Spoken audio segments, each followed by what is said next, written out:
नमस्कार दोस्तों, आप सभी लोगों का मेरे चैनल पर स्वागत है। अगर आप पहली बार मेरे चैनल पर आए हैं तो कृपया मेरे चैनल को लाइक एंड सब्सक्राइब कर दीजिएगा। तो चलिए सुनते हैं आज की कहानी। एक गांव में 4 चोर रहते थे और वे प्रायः इकट्ठे ही चोरी किया करते थे। एक बार उन सब ने मिलकर एक योजना बनाई कि हम आगे से कभी किसी निर्धन व्यक्ति के घर चोरी नहीं किया करेंगे।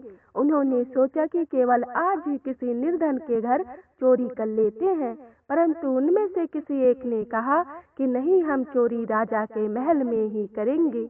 शेष तीनों ने सोचा कि राजा तो हमें गहरा आघात पहुंचाएगा, परंतु योजना बनाते समय एक चोर राजा के महल में चोरी करने के लिए तैयार हो गया। फिर उसने चोरी करने के लिए लोहार से लोहे की कुछ खूंटियां बनवा ली और राजा के महल की ओर बड़े सधे हुए कदमों से चल पड़ा। राजा के महल में प्रत्येक मिनट के बाद एक घंटी बजा करती थी। उन चोर ने उसी 1 मिनट में सभी खूंटियां दीवार में ठोकनी आरंभ कर दी। इस तरह खूंटियों पर पड़ती हुई हथौड़े की आवाज उसी घंटी की आवाज में खो जाती थी और किसी को भी यह पता न चला कि राजा के महल के पीछे की ओर दीवार पर खूंटियां ठोकी जा रही हैं। इस तरह चोर राजा के महल के अंदर प्रविष्ट हो गया। उसने देखा कि राजा और वजीर दोनों ही मदिरा के नशे में बिल्कुल बेहोश पड़े हुए हैं। चोर ने वजीर के सोते हुए ही उसकी गर्दन काट ली। इसके बाद उसने राजा के पलंग के नीचे से सोने की ईंटें निकाली और अपने मामा के घर आ गया। दूसरे दिन जब राजा को यह पता चला तो राजा ने हुक्म दिया कि यदि कोई हमारे इस शहर से बाहर जाता है तो वह मेरा गुनहगार होगा। चोर साधु बनकर बाहर निकला और उसके हवन का धुआं देखकर राजा के सिपाहियों ने देखा कि कुटिया में एक साधु बैठा हुआ है। उन्होंने उससे पूछा, बाबा आप यहाँ कैसे? साधु ने कहा कि मैं तो एक निर्धन व्यक्ति हूँ, दूसरे लोगों से भिक्षा आदि मांगकर अपनी गुजर बसर किया करता हूँ। यह सुनकर उस साधु से सिपाहियों ने पूछा कि बाबा तुमने इधर कोई चोर जाते हुए तो नहीं देखा? साधु ने कहा, नहीं, मैंने तो नहीं देखा। जब सिपाहियों ने उसे बताया कि वह पकड़ा नहीं जा रहा है तो साधु बने हुए उस चोर ने कहा, तुम अपना घोड़ा मुझे दे दो और मुझ में से एक व्यक्ति मेरी पोशाक पहन ले और मैं सिपाही की पोशाक पहन लेता हूँ। इसके बाद मैं उस चोर को पकड़ कर ले आऊंगा। एक सिपाही ने अपनी पोशाक और घोड़ा साधु को दे दिए। अब साधु ने सिपाही का रूप धारण कर लिया और थोड़ा घोड़ा लेकर चल पड़ा। सिपाही बने साधु की उसके मित्र प्रतीक्षा ही करते ही रहे, परंतु वह न आया। चोर अपने मामा के घर पहुंच गया और दूसरे दिन उसके साथ चोरी करने के अपराध में उसका मामा भी उस जाल में फंस गया। लड़के ने अपने मामा का सिर काट लिया और उसे अपने साथ ही लेता गया। दूसरे दिन राजा ने नगर भर में यह घोषणा कर दी कि यदि उस चोर ने अपनी माँ का दूध पिया है तो वह मृतक व्यक्ति को लेकर जाए। चोर फिर से गुजरी बनकर आया और कुछ रोटियां हाथ में पकड़कर राजा के महल की तरफ जाने लगा तो सिपाहियों ने कहा, तुम कहाँ जा रही हो?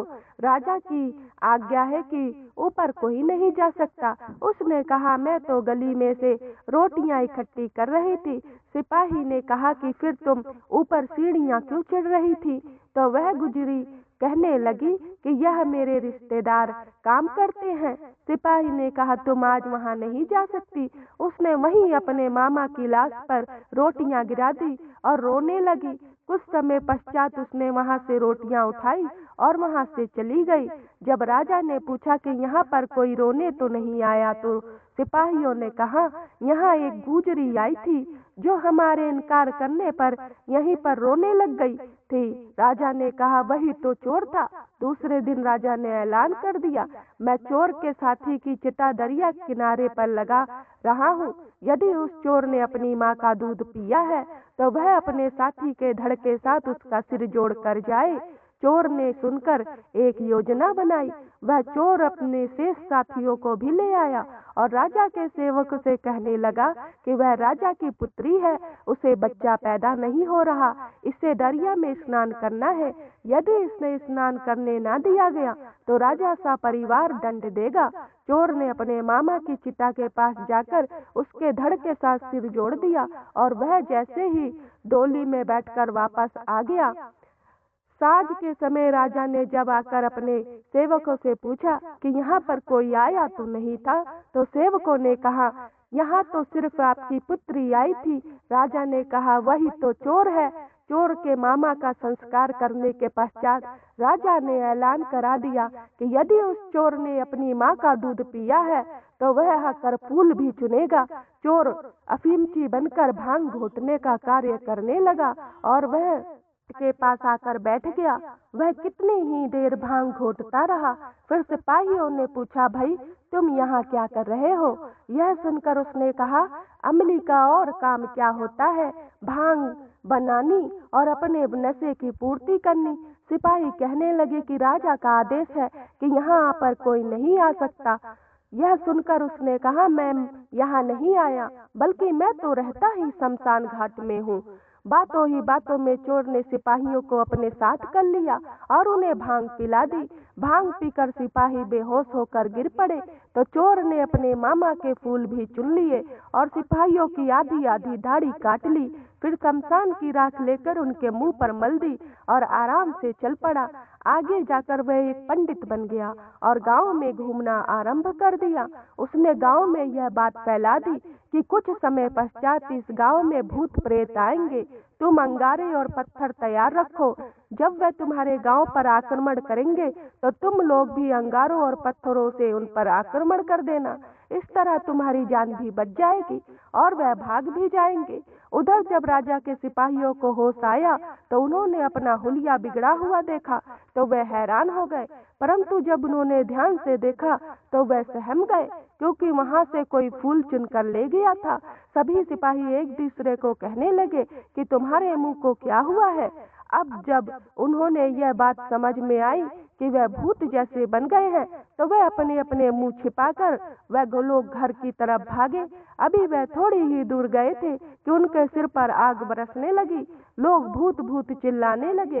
कुछ समय पश्चात जब बेहोश होने की अवस्था में एक ने अपना नाम लिया और उसने अपने बड़े भाई को बुलाया तो उस गांव वालों को पता चला कि ये तो हमारे ही गांव के हैं।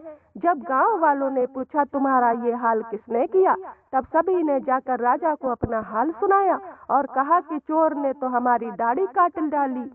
इसके अगले दिन जब सरदार दरबार लगा तो राजा ने कहा कि जो मेरा चोर है उसे मैं अपना आधा राज्य दे दूंगा और उससे अपनी पुत्री का विवाह कर दूंगा।